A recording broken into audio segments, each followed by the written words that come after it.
In today's episode, I do another coaching session with Lenny Tim as he works in his journey from becoming a six-figure entrepreneur to a seven-figure entrepreneur.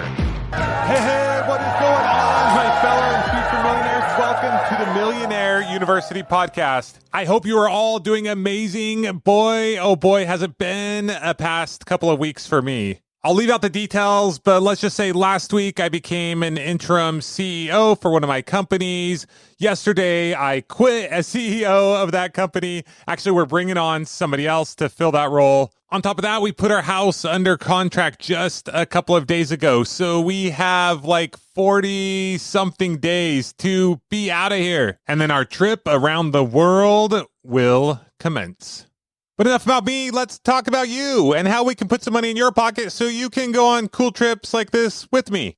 In today's episode, we bring back Lenny Tim. Now, this is Lenny's third time being on the show. In episode 26, he taught us how we could start and grow a mobility scooter rental business, or any rental business for that matter. And then after that call, I had him stay on and we talked a little bit about his business and how he could go from 6 to 7 figures, the things that he needed to do to get there. And we published that in episode 27. So recently, I decided to reach out to Lenny and touch base and see where he was at, see how he was progressing. We went back and forth on a couple emails, and then I thought, hey, let's just jump on a call and really work through some of these things. And if I'm being totally honest, and I don't want to give any spoilers, but the conversation didn't necessarily go where I thought it would. But it started out with us discussing the time-old debate of passion versus money. You want to make more money, right? I do, yes. Definitely. Being creative is cool and we want to do what we're passionate about, but we also want to make money. I would say right now I'm at a place in life where I'm kind of doing what I'm more passionate about. And it still sucks half the time, to be honest. I don't have to make money. I am doing exactly what I want in quotation marks, because I'll be honest, even like the last couple hours, I wasn't totally doing what I want, but I was doing some of the things that I had to do the thing that I want to do. Right. So I'm not saying that it's fake, chasing your dreams, but you see it even in Hollywood. What's the ultimate dream? Becoming an actor or a famous singer. Sometimes end up literally killing themselves. My point is, it's not always about reaching the top of the mountain. I don't mean to make this sound depressing. You shouldn't have dreams, and no matter what, you're never going to be happy or fulfilled. What I've realized is there's more of like an inner journey. So I'm sure there were certain times where you were more excited about some of the things that you're currently doing, and now they're not quite as exciting. Right. Because it's like, oh, I'm just doing this thing. So there's that aspect to it. And it is confusing though, because I even teach people like, what is your passion? What are you passionate about? Focus on that. And if you could tell me right now, if you were like, I am passionate about this thing, this is how you can make money doing it, and it can pay your bills, and then you can grow. Cool, let's lean into that. But it sounds like you're not totally sure what that is. Yeah, I'm not totally sure. And I totally get what you're saying about being passionate. I kind of feel like that's overstated, overrated. I don't necessarily think there's like a finish line to anything. For me, I guess it's more about doing something that I feel has enough potential and is big enough to really pursue. That's what I'm really thinking. Like, I want to lean into something that I know, okay, this is going to make some good results, some good money. It's going to be effective. It's going to be big. So I think that's where I'm more at, instead of doing something, oh yeah, I want to be passionate. And I've been through a lot of different cycles. It is a lot more exciting when you're making money, no matter what it is, because when you're making good money, it's an exchange of value. It shows that people appreciate and are willing to pay for what you're doing. So it is exciting. I did get to a place where I had everything I ever thought I wanted, and then I was kind of like, this is it. We won't get too much into that. That's a conversation for another time. With you, you're spending too much of your time doing things that are, I don't want to say beneath you, but that's where you're getting hung up. If I was putting together jewelry and driving around scooters and just stuff like that for 70% of my day, I would lose my mind. So I want to work through some of that. It doesn't mean that that's what you're going to focus on, but let's take a minute to talk about that a little bit, because I've heard you say several times that you can't afford to hire someone. But I think that's a paradigm shift. When you find the right person, it's life-changing. Most of the people that I have worked with didn't work out. It was difficult. But the handful of people that it did work out with, it's magic. When I found the right people on my team, it changed everything. I hired a girl named Vanessa. It took some time and training and building her up, But at first she started doing some things and she did other things. And then I remember the day that I handed over this other task I was doing to her. I didn't know what to do the next day. It's all of a sudden like, wait, what do I do? And then that's when you can be even more creative because you have the time and ability to be creative and think about all the things. If you literally cannot afford to hire someone, then you're doing the wrong thing. So that means you need to change your vehicle. Most people think their biggest expense is taxes or their rent or car payments, or if you have kids, it's kids. Your biggest expense is actually the $1 million or $2 million that you're not making right now because you're doing or not doing the things that you could be doing to make that money. Because essentially money, what is it? It's just this thing that goes back and forth, this currency. Currency is a flowing thing. And I'm not going to get too woo-woo or too like the law of attraction. And then it's all confusing and people are like, oh, I just have to think about money. And it comes in. No, you got to do the things to get the money in your life. But the truth is there is not a limited amount of money or resources. It's just a matter of you creating the systems and processes in your life to allow more of that to flow into your bank account, essentially, or flow into your life. To me, you can't not afford to use leverage, whether that's other people or whatever. You can't not use that because other people, if you do it right, will make you money. They don't cost you money. So it is a paradigm shift a little bit. Yes. If you have someone that you're paying like $100,000 a year and you're making $100,000 a year and you got to pay them accordingly to where it makes sense. Mm-hmm. I know you were like, yeah, I think I make around 6 figures, $100,000 a year. Have you broke that down, your hourly, how much you make per hour? I haven't really broken it down, but I think generally it's somewhere around $200. So if someone works 40 hours a week for 50 weeks out of the year, that's 2,000 hours. If they make $100,000, that means they're making $50 an hour. Now, I do think you have the ability, and you should. I think this is where the slight disconnect there is. Your time is worth $200 to $300 right now. I think you could get it to where it's worth $500, $1,000. The problem is you're also doing $10, $15, $20, $25 an hour work. So it's bringing your hourly rate down, which is why the average is probably around 50. Does that make sense? I remember when my wife and I, way back in the day, there was a time where we were struggling financially. We can't afford someone to help clean the house and do some of these tasks. And it just clicked in me that I'm like, I can't afford not to. If her and I are spending an extra 10 hours a week doing cleaning and laundry and doing some other tasks, that's 10 to 15 hours a week we're not spending growing our business, which is just putting us further behind. So we kind of took that risk, if you will, or that leap of faith, one step back to then take 2, 3, 4, 5, 10 steps forward. Now, if I'm paying someone to clean my house, I'm all about going to the beach and spending time and having fun in life. But if I'm doing that, but I'm not doing the activities to produce more income, yes, then I'm going to get in a pickle. But if you're spending time doing revenue generating activities and letting other people do the fulfillment or the delivery or making the jewelry or stuff like that, then you'll end up making more money, not less money. That makes sense? Right. Whether you do that per job or pay someone per hour or pay them a salary because you know that you're going to have either part or full time work for them, that's up to you. I mean, there's no right or wrong answer to that. It's just a matter of making sure that person is helping you make more money. So they should be making the pie bigger, not taking the same amount of pie that you currently have and eating half of it. Yeah, that doesn't work. Right. So I'm just gathering information right now. Do you have a daily routine? Is there a certain time you wake up? Do you know what you're doing each day, like the next day? How do you plan your day? Do you time block? Do you have goals? Do you have KPIs? Like, do you have any of that really? You just kind of take day by day and talk to me more about what that's like. Yeah. So I don't plan every single day. And sometimes I plan ahead if I know I have something coming up or I have certain things that I have to do, but I don't have a specific routine or schedule. I mean, in terms of work, I have certain routines, personal routines, but not necessarily work schedules that I have every day that I always go through. Sometimes I do that, but not consistently.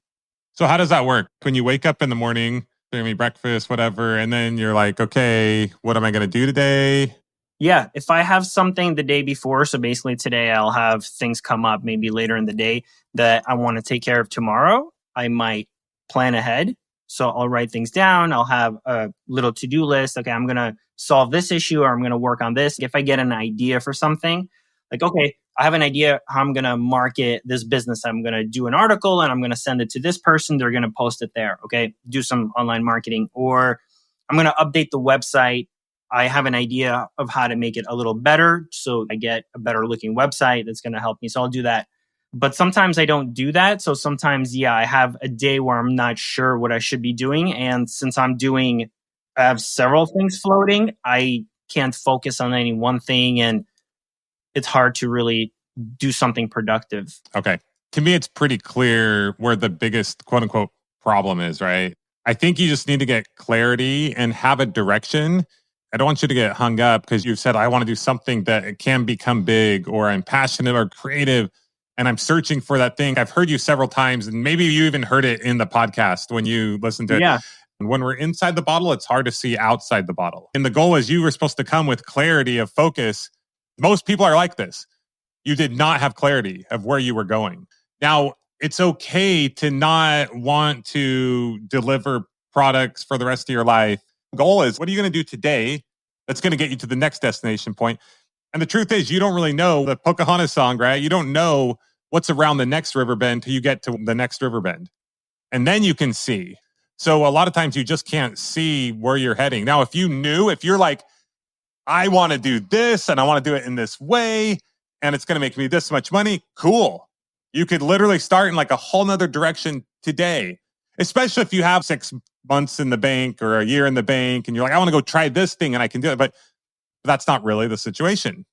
My thoughts are, if you're working and doing things that you maybe aren't super passionate about, why not just do it in a way that'll make you more money?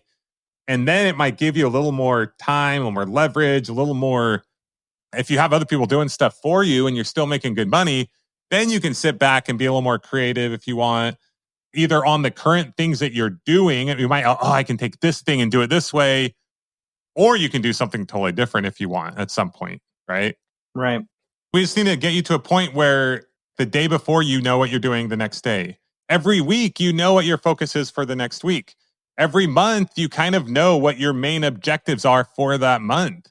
If you have a goal, you know where you want to be 3 months from now. You know where you want to be 6 months from now. You know where you want to be a year from now. And that will change and adjust. But if you and your girlfriend want to go to Hawaii, for example, unless you plan a trip to Hawaii, you're never going to get to Hawaii. But first of all, you have to know that you want to go on a trip. You want to go on a trip. Where do you want to go? Then you got to figure out the vehicle to get there. It doesn't mean that can't change. At some point, you just got to, in your mind, know where you're going. So we need more direction. So you know where you're heading. So every day you've got a vision, you've got a goal you're going towards. And then what I want you to do is we're going to create a spreadsheet. So you're going to have these goals, and then we're going to come up with these KPIs. You know what KPIs are? Key performance indicators. It's basically numbers. Say that you had a car detailing business, and you knew that for every 10 people you reached out to, one person said they'll sign up for your monthly car detailing service. So then you just know that if I want 10 clients, I have to reach out to 100 people. Once you have these numbers that are predictable, then you have a predictable business and you can have predictable revenue, and that'll allow you to hire and outsource and all those things. That's how you run a real business. So we need to get you to this point where you have your objective. We know where you want to go. And once again, they aren't handcuffs.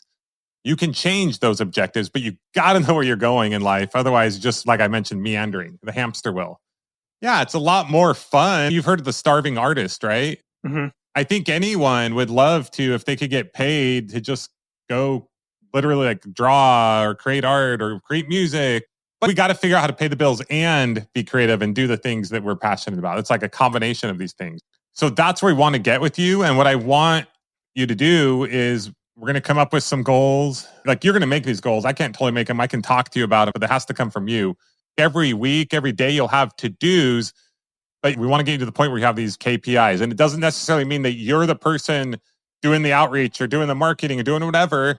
It's just we got to figure out what numbers you need to hit to get to the goals that you want, to make the amount of money that you want to make, to live the life that you want to live, to then someday, I don't know, you want to be traveling, or if you want to just be able to be more creative or focus more on your YouTube channel, whatever it is. Once you have this predictable income stream coming in that doesn't necessarily take 40, 50, 60 hours of Lenny's time every week, Just gives you a lot more options. Right. The destination for now, we'll just say is a certain amount of money that you want to make, because ultimately you want to get to $1 million, 7 figures, right? Yes. You want to backtrack that. It's exponential. So it should be a multiple. Like over time, once you get going, like it's a lot harder to make your first 100,000, which you've done, congratulations, than it is to make 500,000. You just have different problems that you need to solve. Before, you didn't know how to sell things on Amazon, but then you figured out how to do more of that. You figured out some different business opportunities. Now you need to figure out how to use leverage and how to work with people. And that's not going to be super easy. It's not going to work out with everyone, but that's a skill that you're going to learn. And as you learn how to do these things, then you'll get to another income, another threshold. I think within 3 years, you can be making 7 figures. Do you think that's realistic? Yeah. So 3 years from today, June of 2026, there's no reason why you're not making 100K per month in that, that's like that month you make 100K. Do we always hit the numbers exactly? Not necessarily, but we got to have something to shoot for. So then some of the other numbers that we talked about in order to get there, I think within 12 months, what was the goal within 12 months? 33,000. Yep. And then, it was 100,000 by 2025. So within the 2 years. Okay. So within 2 years, that's our, I was like, I think we wrote down 2025. And you know what? You shoot for the stars, and if you hit the moon, it's all good. If you're at 500,000 in 2025, it's not the end of the world, but why not try to get to 100K? You just go about building it a different way. And if you fall short a little bit, I'd rather fall short from 100K a month than 50K a month. So June of 2025, 100K. And what was the goal to get you to 33K by? Was that in 6 months? That was a year. So next May 24. So right now, each month, you're probably doing like 8,000, 9,000. It sounds like you're not super clear on the amount of money you're making either. Is that right? I'm not, because I don't track everything perfectly, and some months are better than others. But that's why when we were talking before, I wanted it to be a consistent floor of maybe 10K. But obviously we want to get ahead of that. But that was my thing, because some months are a little better, some months are not as good. Okay. So we want to get to 33K in a year per month. So let's break that down into like month by month. Like right now, if you're at 8 or 9 on average, we want to get that as soon as possible. So you're at 10, 11, 12, 15. So I would say within 6 months, so we're not starting from zero. So let's try to get it to where you're making, let's see if we can get 20K a month in 6 months. Okay. I think that's a good goal. So how are we going to get there? Well, what we've been talking about is the leverage, having people help me. And I guess what I want to say about that is that I've never hired someone. I've never worked with someone in that way. So there's that unknown for me. I don't feel naturally comfortable managing people or working with someone, but I know I have to do it and I want to do it. I want to figure out a way. But there's that unknown. And then when I think about the things that I do, the tasks that I do in my businesses, they're not very difficult. But I do feel like you have to problem solve and you have to make certain decisions. For example, with delivering a scooter, very simple, very basic, but once in a while you have to find the right person. Let's say you're going to a hotel and they might say, well, we don't know who this is for, or, well, we don't want to hold it. It happened before. And I have to be like, well, you have to hold it. You always do that. Every hotel does that. And the manager comes up, they take care of it. So you have to just use your brain a little bit and solve little issues. You may not be able to find the location, or you're not sure exactly, well, is it here? Do I have to go on the second floor? Do I have to go on the first floor? Those little things that I guess I would be worried about, having someone take over and maybe make those little mistakes, even though they're little mistakes, or maybe they wouldn't actually make those mistakes. It's just that I know the business. I kind of know how to problem solve and I always do it. And there's these little things. So how do you feel comfortable, or how do you get over that fear that this person that you're working with is going to make mistakes or is not going to provide that customer service that you know how to provide and that you need? You just accept that they're going to make mistakes. Right. And that's okay. And that's how they learn and that's how they grow. And the truth is, people, if you allow them to, they can figure things out. They can problem solve. Sometimes we think we know everything and like no one else does. No, I mean, if you think about delivery, is there anyone in this world who is capable of delivering a product to other people? Have you ever seen anyone do that successfully? I mean, a lot of people do it. We know lots of people can do this thing, and we just need to find the right person for us or for you to do that thing. I mean, the truth is, what you'll find is, and this is a hard pill for a lot of people to swallow, because a lot of times we get our value from the things that we do. And this is who I am. I'm successful because I can do this. I can deliver things. I'm kind of being funny in a way because it's like, think about it. Lots of people can deliver things. So as far as the problem solving goes, I mean, my goal in life is always to empower. Vanessa, when I worked with Vanessa didn't have a college degree, wasn't always the best with her grammar. My grammar's not great, but hers wasn't either. Like, there were a lot of things that she wasn't great at or perfect at or didn't have experience with. When she started working for me, it was minimum wage. It was pretty low level, but she had the desire and I empowered her. Same with Kyle, another guy that worked for me, started pretty low salary, but both of these people had the desire and they were willing to be taught. And my goal was just to empower them to do their jobs. Now with the delivery person, I don't think it's going to be that hard.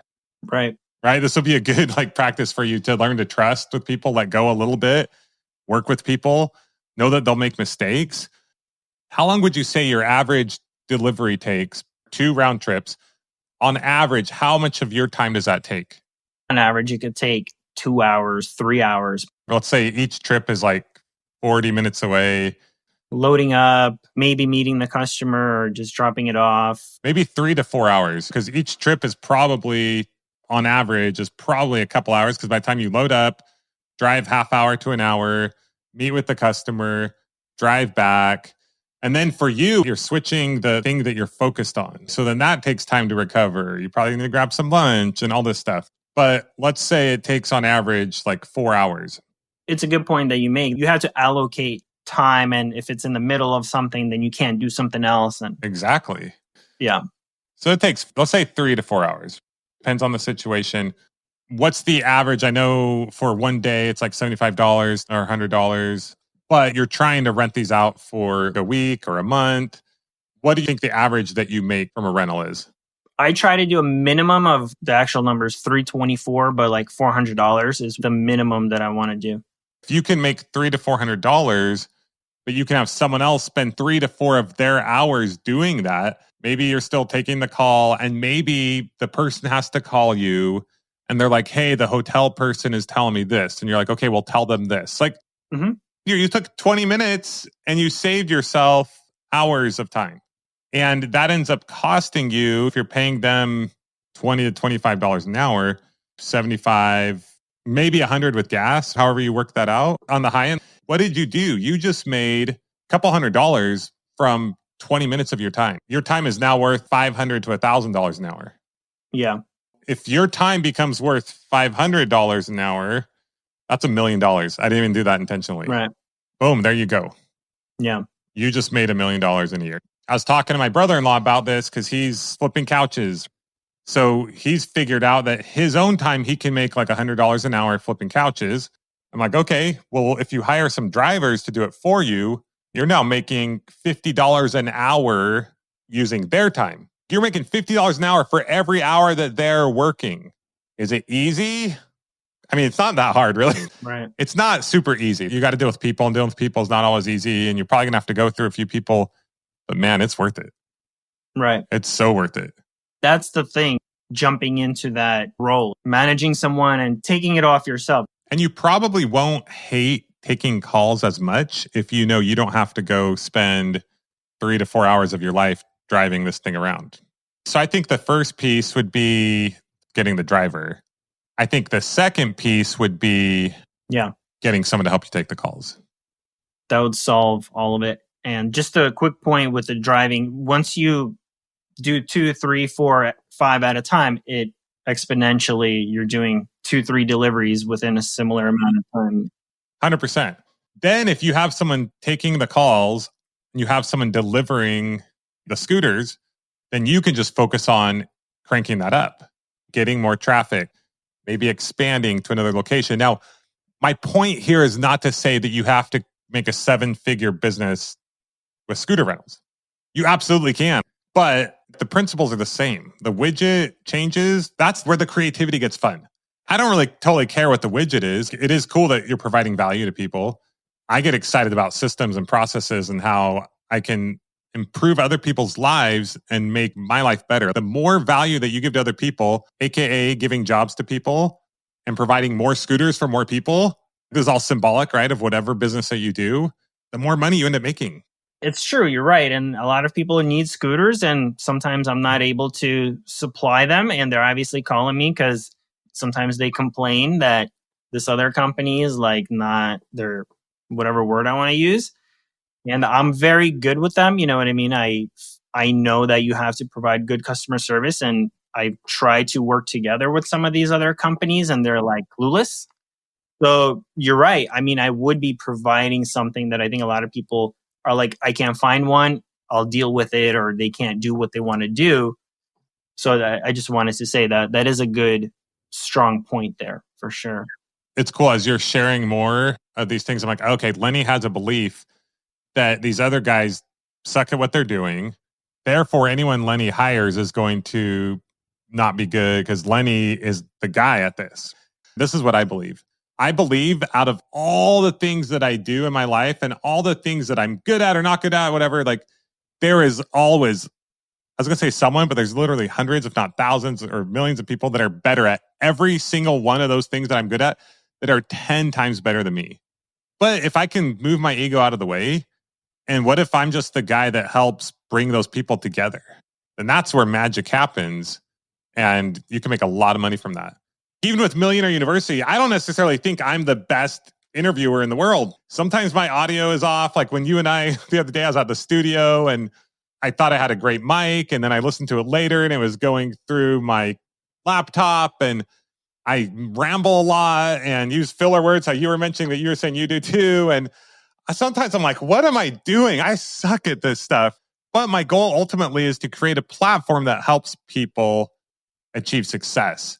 And if I can be the person that kind of is the very tip of the spear to kind of lead that mission and goal forward, and then I can bring on other people to help create amazing content and coach and eventually have these programs with these students that are growing and progressing. And I could be like the quote unquote wizard or the guy behind the scenes who eventually I even hire a guy to run all of that. Like that's just how my brain thinks. Every day I'm constantly thinking, how can I get the maximum results and make the maximum amount of money? Because I think making money is fun. It just is.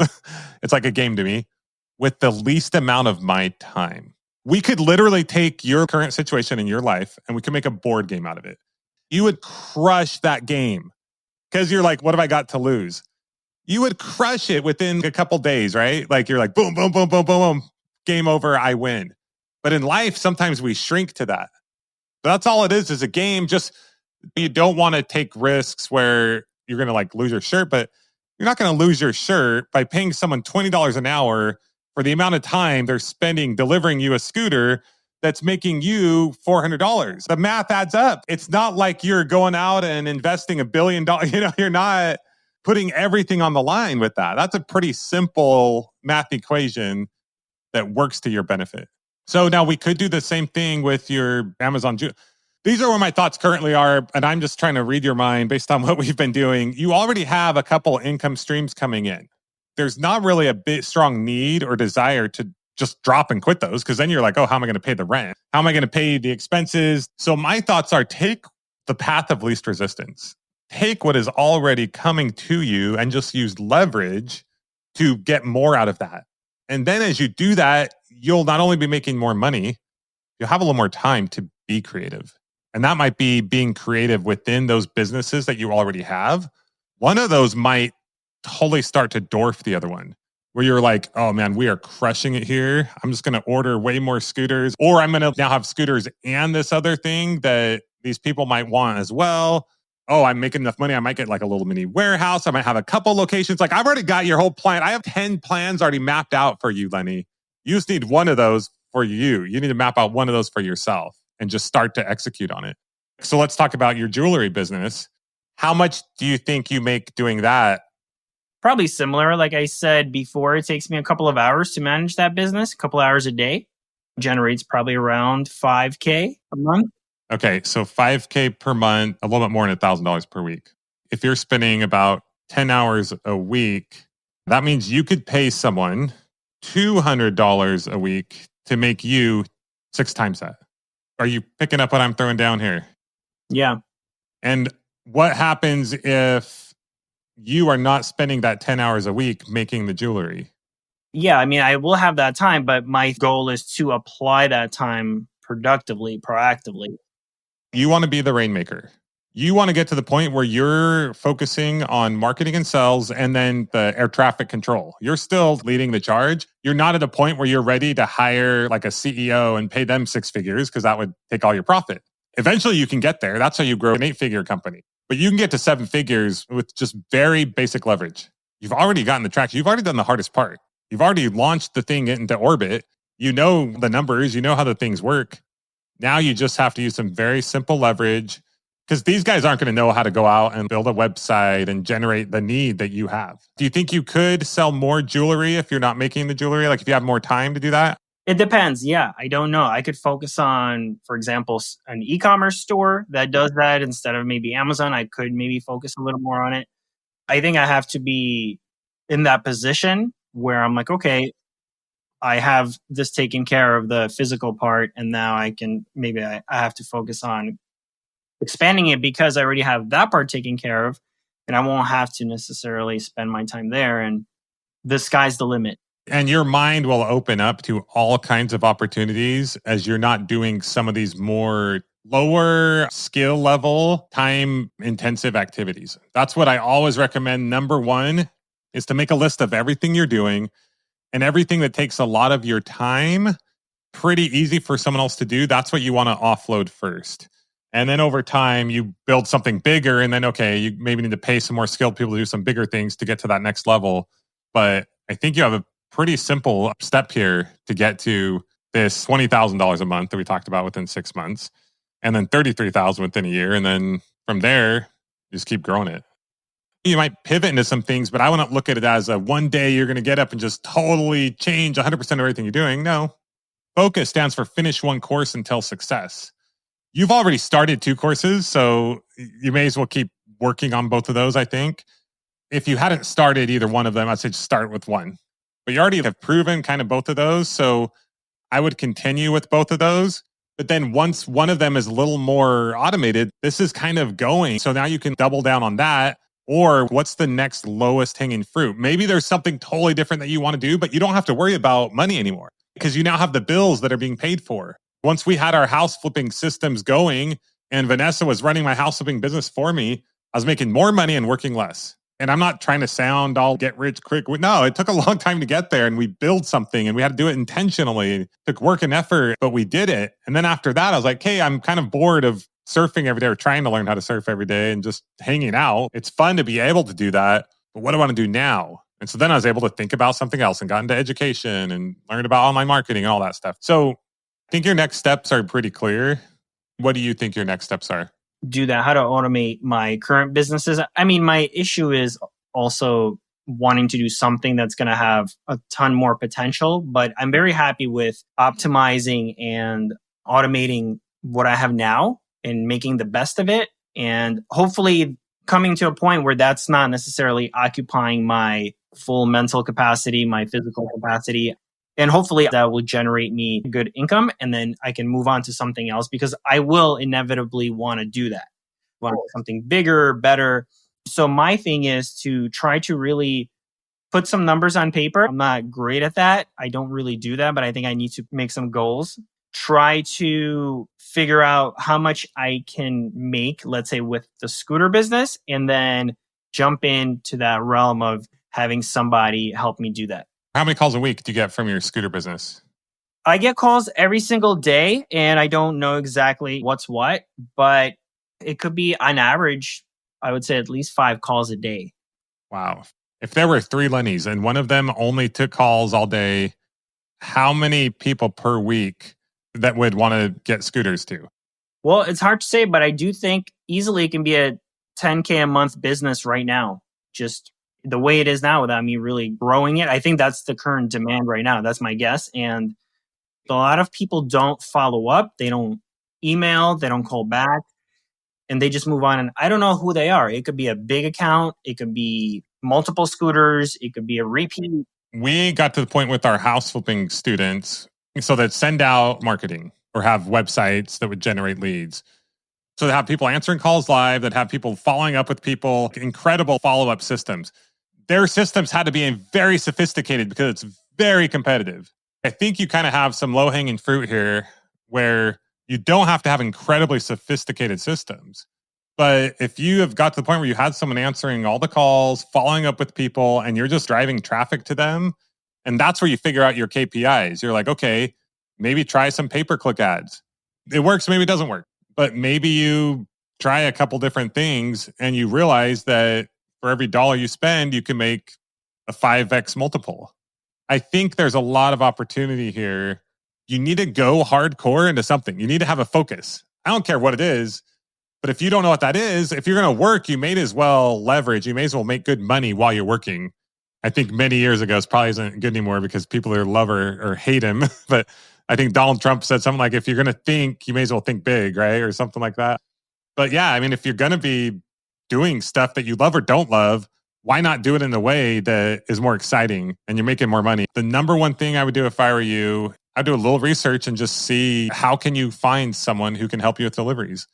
What, any thoughts on that? I can definitely find people. I mean, just literally straight up, just I can go on TaskRabbit and there's a lot of people there that do those jobs and they list that all their, what van they have, what truck they have, what car they have, their rates. And I think it's a great place to find people like that because they tell you everything. And I think they get jobs and their rate might be higher depending on what they're doing. It could be one-offs.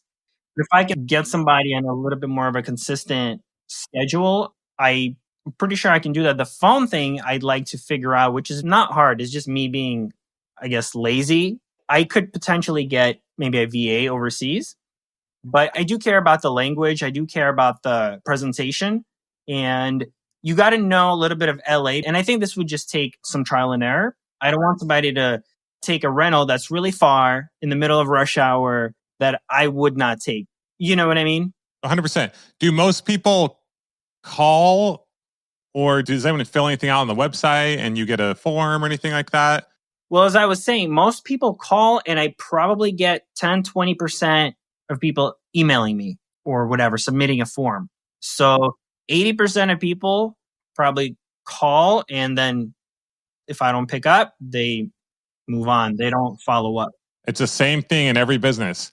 Like it's either answer the call live, and if they submit a form, you want to respond literally within minutes. But the thing is, a lot of times we think I am the best at doing what I do. And so then we're juggling too many balls and then they drop. Isn't it better for someone who's consistently able to do 80% as good as Lenny, but they can do it 100% of the time instead of Lenny being like the man, but it's only doing it 50% of the time and not doing follow-up? I mean, what's better? That's how you grow and scale. And then those people improve over time. You can hire a call center. What if you put out an ad? I'm just giving you ideas. I'm not saying which one to do. There's like 10 different ways you can skin this cat. What if you put out an ad and you find like a stay-at-home mom, someone who is able to take calls, but they kind of have a flexible schedule. Like you don't have to pay them full time. And is it going to take a little bit of time to find this person? Yeah. Are they going to miss some calls? Probably. But maybe they kind of know the area. Like, yeah, do a little bit of training. ROTI, return on time invested. You may have to invest a little bit of your time into teaching this person, which can be frustrating because it feels like you're not getting anything out of it. But if and when they do start to catch on, then they're saving you a ton of time. You invested a couple hours and then they saved you 10 hours, 20 hours, and 30 hours. Then you invest another hour and they save you another 10 hours. Then maybe it doesn't work out. Oh man, it didn't work out. Now you know how to work with the next person even better. You're always learning, always growing in that way. Take 1 or 2 steps back, take 10 forward. Got to go down a little bit so you can go up way higher to where you want to go. So I think those are your 2 focuses. If you get a call and someone wants something delivered, how quickly can you line someone up to deliver it, do you think? I would have to reach out to them, but usually people book, and people book differently. Sometimes they want it right away or they book far in advance. Another option, if you found the right person who's willing to work $20 an hour, 40 hours a week, And you're probably not ready for this yet. Maybe they do jewelry for you for a couple hours and then maybe they take calls. They could maybe do all three of these tasks, right? If they could do the scooter thing, which I thought about, somebody can do it. It's not overwhelming to do calls and then the deliveries, but I would consider something like that. And that would be a lot easier. But like you were saying, also the other thing, yeah. So this is what goes through my mind. And it's always a what if, and then how can. What if, how can. What if there was someone that is putting jewelry together? Because I assume they could put together jewelry for the weeks to come too, right? Yeah. This is what I'd love. I'd love having someone who they always have something to do. Because then they're never like sitting around and just waiting. Because if I'm paying them, I want them doing something, right? Well, I think that's hard to find. I don't think so. I think you think that. And because you think that, that's what's manifesting, right? Right. Now, people who are at like a front desk and that's how they're trained. No one's really given them the expectation to do more. In the last couple of weeks, we've had any given day, anywhere from 4 to 12 people at our house, painting and remodeling and cleaning and doing landscaping. And every single one of them are getting paid like $25 an hour, right? And this is like manual labor, skilled labor people. Like some of the stuff you're talking about could be 20 to 25, I would think. Right. So if you're paying a person and maybe you pay them $20 an hour, maybe you pay them for how much jewelry they put together or whatever, but maybe you teach them, you say, okay, within an hour, you should probably be able to put together this many pieces of jewelry. Then there's that expectation. They're not going to be like texting on their phone. Then they just lose their job. You know what I mean? It doesn't work out. What are the prime times that you're getting calls? It's throughout the day. I have hours. So from like 10 to 6, people will call, but they could email I have international people, that are flying in, tourists or whatever. So there's a couple different ways to go about it. So here's one way. Someone who's working for you 20 to 30 hours a week, it starts part-time and the goal is to go full-time. And they're putting together jewelry until the phone rings. Then they're answering the phone. And then if they get a delivery, they go do the delivery. And maybe you have a system where it rings to them first. And if they're not able to pick up, it'll go to you instead. You're like the backup guy. There's certain hours you're working, certain hours they're working, or you have a go-to-call center in the times that they're not able to, right? So that's one avenue where you have one person that just kind of works for you. They're kind of like your assistant. I've had people like that in the past. They just kind of do whatever I need, right? Right. And then another path is you have someone who's maybe taking the calls and doing deliveries, or someone who's just doing deliveries, and then someone else who's doing jewelry. Anyway, I would just try to outsource those things in whatever way you can. Try a few things. It's not going to work out great at the beginning perfectly every time, but someone might go for a while and do pretty good. And then just recognize your net worth or the success of your businesses will be directly related to the problems that you solve and the gravity of those problems that you solve and the amount of value that you put out into the world. You've already learned how to overcome the little customer service problems and how to the selling online and how to pivot and adjust. You just need to learn the next level of problems, which is working with people. So when you have a problem with the people you're working with, just jump up in the air and be like, yahoo! This is what I'm getting paid for. This is why I can do this and most people can't, because I'm willing to figure these things out and work through them. Yeah, right. Because it's common sense, right? To have people work for you and help. But that's the thing that I've been struggling with, taking that step. And that makes perfect sense that that's the next level of problem to actually solve. Because I think I've solved a certain amount of problems and then I have to solve this problem. And it blows my mind. People will make you rich. People will work for you and get paid less than the amount of money that you're making. And I'm not the one who decided that. That's just what people do. I, a long time ago, decided I can't work for other people because I'm like, why am I going to make them rich? Like I'm going to go make my own money, making more money, right? But a lot of people, it's just where they're at in life. And they need that. That's where they're at. They need that. They haven't had the epiphany that you and I have had and everyone listening has had. And they need that. So you're providing value to them. They're helping you. It's a huge win-win. So why would you not take advantage of that? And I say take advantage of, I mean, why would you not help the people who want to be helped that are also then going to help you? If Lenny can make $50 an hour himself, but Lenny can have 5 people working for Lenny, making Lenny $50 an hour each, what do you prefer? yeah, I would love that. Yeah. It's pretty fun. It takes a little bit to get going. Traction is always tough to get at the beginning. You feel like you're pushing a car up a hill, a heavy car. It's like, it's not going. And then finally you're like, oh, wait, I think it's moving. Oh, I think the hill's getting a little more flat. And then all of a sudden it's like you're kind of going downhill and you can't run fast enough to keep up with the car. That's how it works. Takes a little bit at the beginning to get those wheels going on. But yeah, start trying to find those key people. So what are you going to focus on? Tell me and tell everybody listening. Talk about commitment, right? Talk about accountability. Yeah. I want to make a goal for the scooter business and possibly my other business and a few other things that I'm working on that are not necessarily generating that much income that still have potential, and trying to systematize, trying to get somebody to help me. Okay. If you're ever worried about money, man, I mean, my wife's not here, right? Just kidding. I'm always committing to invest in people's businesses. I don't think you should do this because I think you can make a ton of money without outside money. But I see the huge returns that can be made. If you're worried about money, I'll give you a little extra money to pay for these people, but then I'd want a little bit of the upside. I don't think you should do that. I don't think you need it. I think it's too simple. Yeah. Now, if you had a product that you're like, hey, for every dollar I spend, I'm making $5 selling this thing, and I want to order a few $100,000 worth. Okay, that would make sense for an investor because you're like, hey, I'll give you some of the profit and we both make a lot more money. Right now, what we're talking about is very simple stuff, man.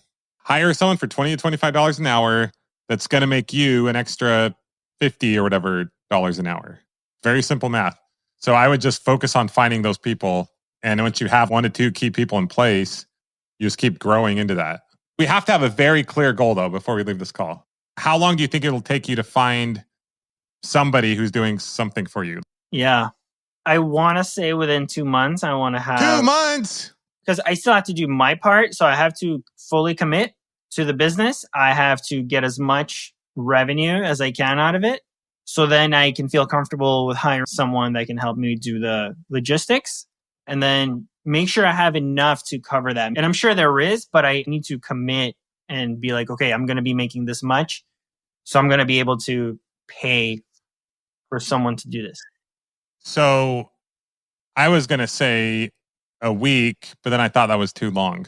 The people who end up very successful in business implement the fastest. 2 months, way too long, man. It's a mindset thing. You're still working through the mindset stuff. What I would do, because I could tell the fixed amount is a stretch for you, I would just try to see if you can have someone who you pay only for what they do. Yeah. Does that make sense? Yeah. There's a way you can do this, man, but I can't do it for you. Like, you've got some mindset stuff you got to work through, I think. Right. I don't know. What am I missing? Like, you're losing money right now by not hiring someone. Right. Every day you don't hire someone, you're losing a few $100s. It's not costing you money. You're losing money. Right. So that should be the urgency. Every day. So in 2 months, you're going to lose 20 grand by not hiring someone. Right. And when I say hire, I just mean leveraging other people to help you. So what is it that's keeping you from trying to find someone today who can help you? I think the focus that I have other things floating around in my mind. That's why I think I having to focus on this one thing, one business, and commit that time. It doesn't matter what business you focus on. If there's another business you want to focus on, that's fine. Everything we talked about so far today is an example of where you need to get with your focus, right? Is there something else that your mind is at that you want to dive into? I mean, as I told you, I am working on this generator rental business with my partner. So we do have that as a focus.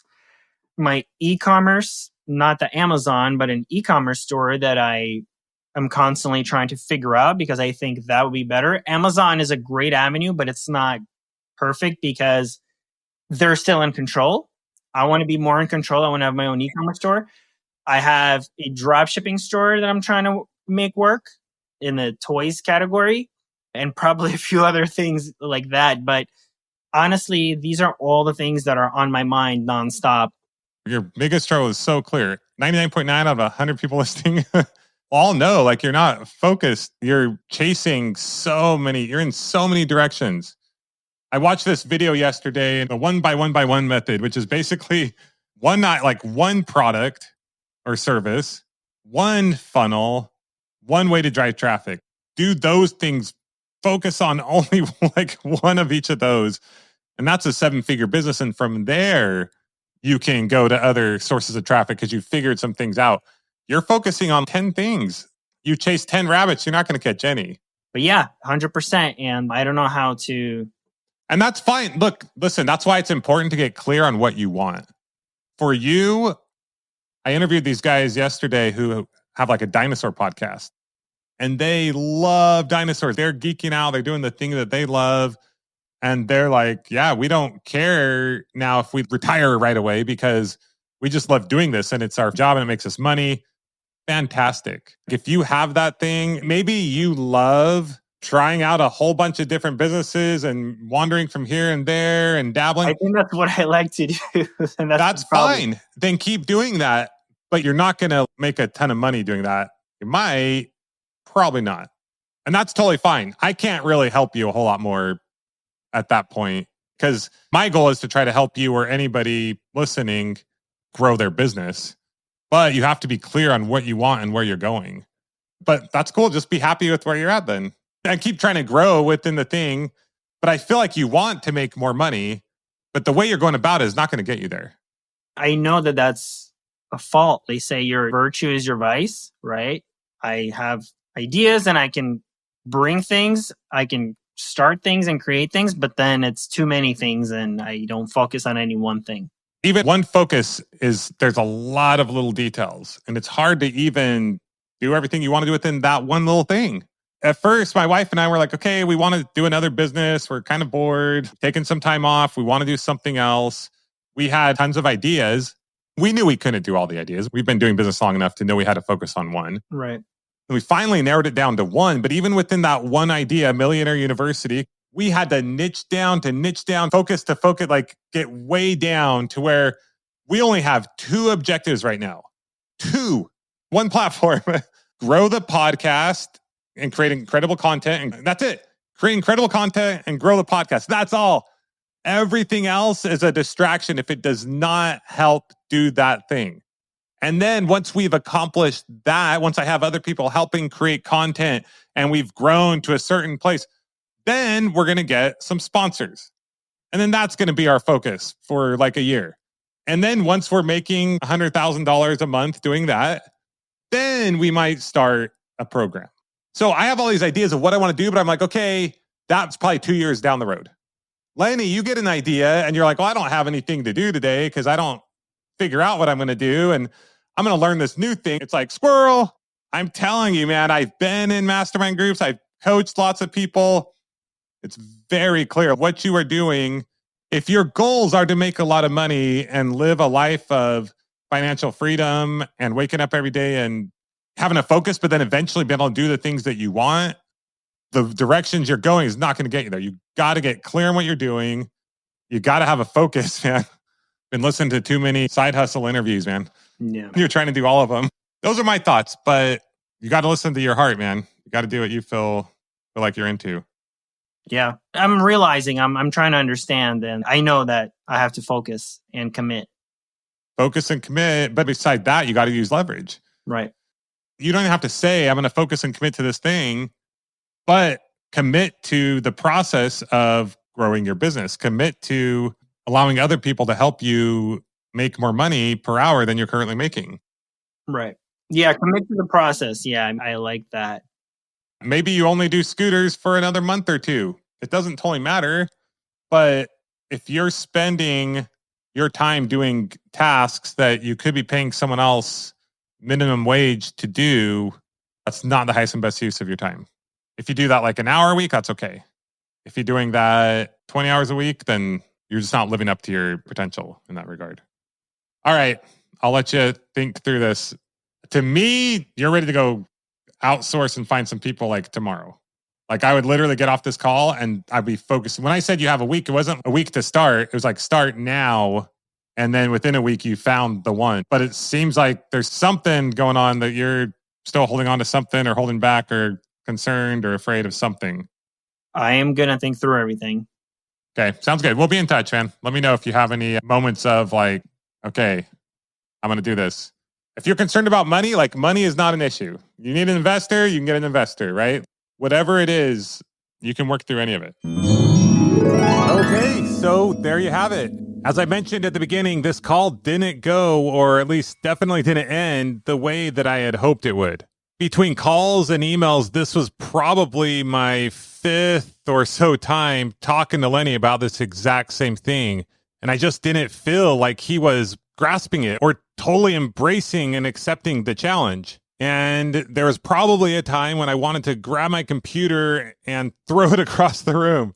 And I almost wasn't going to publish this episode. And I know I'm giving Lenny a hard time, but I do appreciate him being willing to come on and be vulnerable. And Tara was just listening to part of this episode too, because she was making a short for it. And we were just talking about how valuable this is for people to hear, because the truth is, I think this is something that most people struggle with. And sometimes it's really hard for us to see in ourselves where we're off or where we can improve. But my hope is that through Lenny being willing to come on here and be vulnerable with where he's at, that it'll help you be able to see where you're at and maybe some of the things that are right in front of you that you're avoiding that could make all the difference in your business. Another thing this helped remind me of is something that I learned and heard a long time ago at an event that I went to. And it was, if you are a coach or a mentor or someone who is working with people and trying to help them, you have to remind yourself that you are a leader, not a savior. And by that, I mean you can't force people to do something that they're not willing, wanting, or ready to do. You can only share and speak your thoughts and then let people choose for themselves. And the truth is at the end of the day, I don't know everything anyway. And it is hard because I feel like Lenny is saying one thing, but then he's doing another thing. But maybe he is happy just going from business to business and trying things out. And if he is, then cool. But for everyone listening, I really hope that you took something from this podcast. There really is nothing that is holding you back from reaching your goals and your dreams other than you. I assume for anyone listening to this, it was very clear to see and hear that through someone else. But what matters most is what you get out of it and what you do with it for yourself. So that's my challenge for you today. What is it that you are going to do in your business or your life? What is the small and simple thing that you can do today that will make all the difference in the world? Don't delay. Do it now. Don't wait. Because hours turn into days, days turn into weeks, weeks turn into months, and months turn into years. Years to decades, and decades into a lifetime. Decide what you want to do. Take action. Get feedback by taking that action. Learn, adapt, pivot, then leverage. And that's how you grow a high 6- and 7-figure business. If you like this episode, please share with a friend. If you have yet to get our free online course, go to millionaireuniversity.com/training. And as always, a rating and or review would mean the world to us wherever you are listening now. In our next episode, we will be teaching you how you can get grants for your business. And coming up in a future episode, I will share with you why I just bought a horse. And we'll be talking more about ROI and how to use it to spot opportunities that you maybe would miss otherwise. For anyone listening to this live in the good old US of A, happy 4th of July tomorrow. Have a fantastic week, and we will see you next time on the Millionaire University podcast. Class dismissed.